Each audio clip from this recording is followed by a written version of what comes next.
Assalamualaikum warahmatullahi wabarakatuh. Selamat berjumpa kembali di channelnya Aji, channelnya Wong Cilik.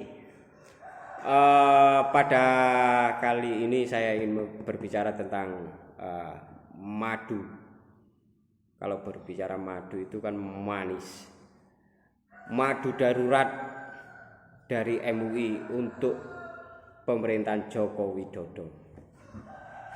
Tapi sebelum saya membahas membahas tentang MUI, perkenankan diri saya ini untuk memohon maaf apabila dalam pembuatan video ini menyinggung perasaan para ulama, menyinggung mungkin menanggapi wah ini adalah bentuk ujaran kebencian nih. Saya memohon maaf yang sebesar-besarnya. Tidak ada arah ke sana untuk membenci para ulama atau apa. Ini bagian dari inspirasi demokrasi. Ini adalah inspirasinya Wong Cilik. Mungkin bagian dari demokrasi. Sehingga Wong Cilik seperti saya ini menginginkan suatu agar virus corona ini segera selesai. Bagaimana caranya itu kan? Sebelum saya membahas lebih jauh soal itu, alangkah lebih baiknya saya berbicara tentang sejarah berdirinya MUI. MUI itu berdiri pada tanggal 26 Juli 1975. Yang memperkarsai itu adalah mantan presiden kita. Yang kedua, Presiden Soeharto. Tujuannya apa ini Presiden Soeharto ini? Mungkin Pak Harto itu menghendaki suatu wadah, suatu tempat perkumpulan para ulama, para zu'ama dan cendekiawan. Ini ada tempatnya. Sehingga ketika ada resistensi dari salah satu di antara tiga ini, perlawanan kepada kebijakannya Pak Harto mungkin tinggal gebuki gitu loh. Mungkin ya. Kira-kira seperti itulah. Sebelum saya melanjutkan lebih dalam lagi gitu kan.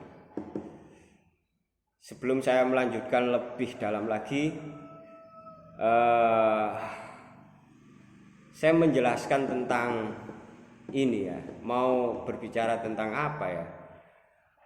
Ada beberapa fatwa di akhir-akhir ini yang ada yang pro dan ada yang kontra itu kan di antara umat Islam gitu kan. Terutama fatwa tentang peniadaan sholat Jumat itu kan, peniadaan sholat Idul Fitri, Idul Adha itu kan. Fatwa larangan mudik gitu kan, apa-apa yang ada di Indonesia ini supaya tidak terjadi penumbuhan atau virus corona itu tumbuh kembali, itu selalu MUI menjadi garda terdepan untuk fatwa halal dan haram itu kan. Terutama yang terkenal ini pembuatan fatwa tentang pembuatan vaksin gitu kan.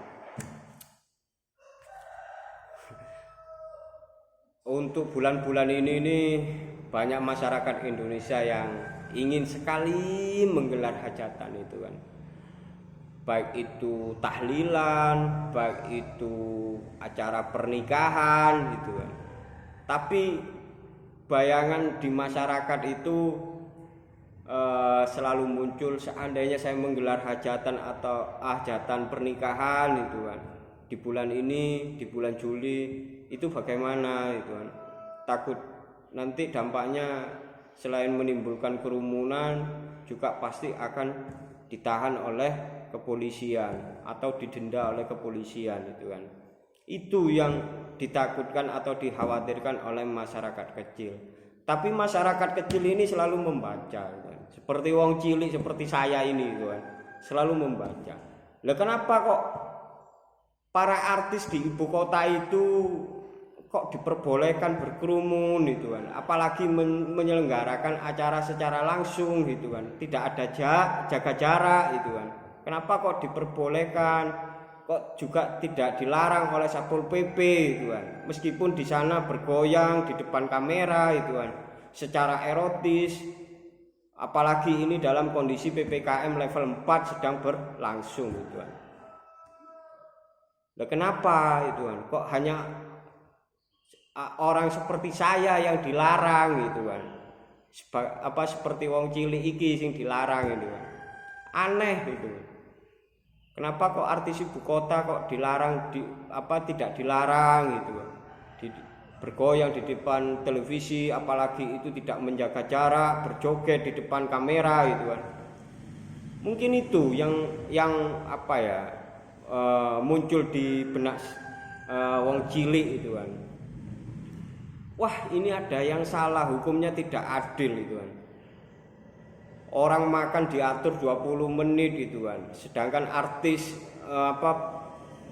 berkerumun, berjoget tidak ada pengaturan sama sekali gitu kan.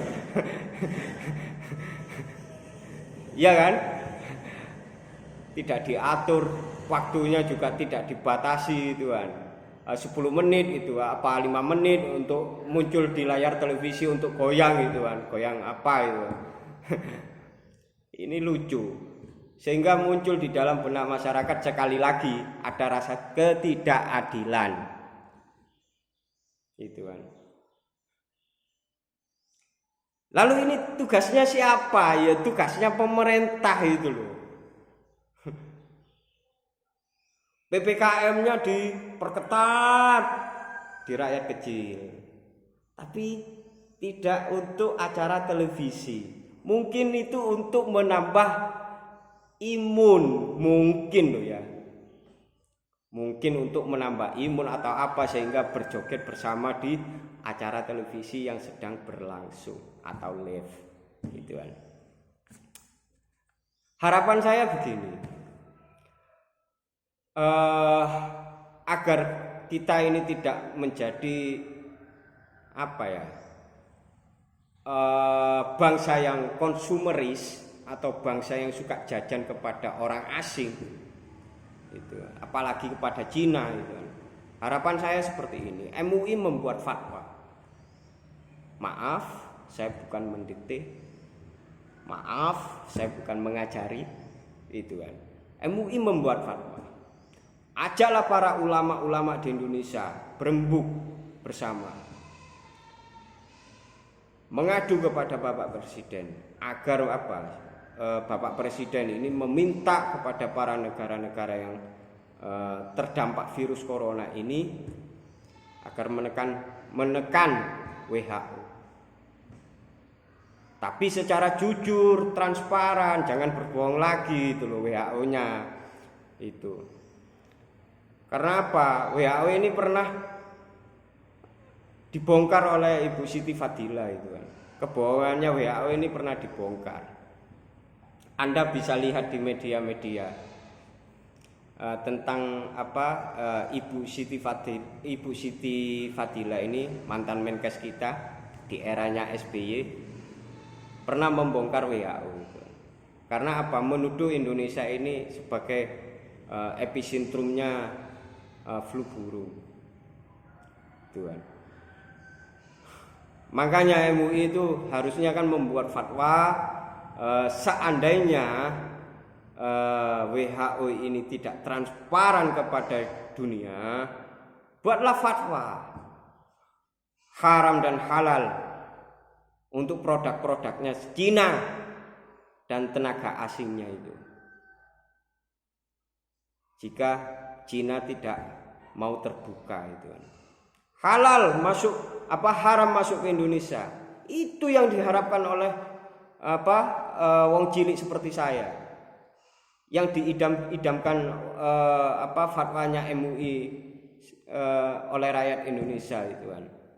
Kan itu harapan saya seperti itu. Fatwa madunya MUI ini didengar oleh pemerintahan Joko Widodo itu kan. Seandainya pemerintahan Joko Widodo hanya diam atau diam hanya menerima vaksin dari Cina. Yang saya takutkan seperti ini. Yang saya takutkan, sampai kapan Indonesia ini akan selesai dari virus corona? Sampai kapan? Apakah setelah nanti presiden kita Joko Widodo berakhir masa jabatannya? Sampai kapan? Maka dari itu harapan saya menekan Joko Widodo agar meminta WHO menyelidiki apa yang terjadi di Wuhan dan di Wuhan maupun India. Episentrumnya kan di situ pertama. Enak saja itu kan. Mereka yang menyebarkan bangkai, kita yang merasakan gitu kan. Harapan saya sebagai wong Chile itu menginginkan seperti itu. Haram produknya orang Cina ini masuk ke Indonesia. Jika orang Cina dan India ini tidak transparan kepada dunia, haram. Itu yang harus dilakukan oleh MUI itu loh. Tidak hanya berdasarkan menyerukan para ulama untuk para ulama agar mau divaksin, masyarakatnya mau divaksin, gitu kan. Itu yang harus dilakukan oleh MUI pusat.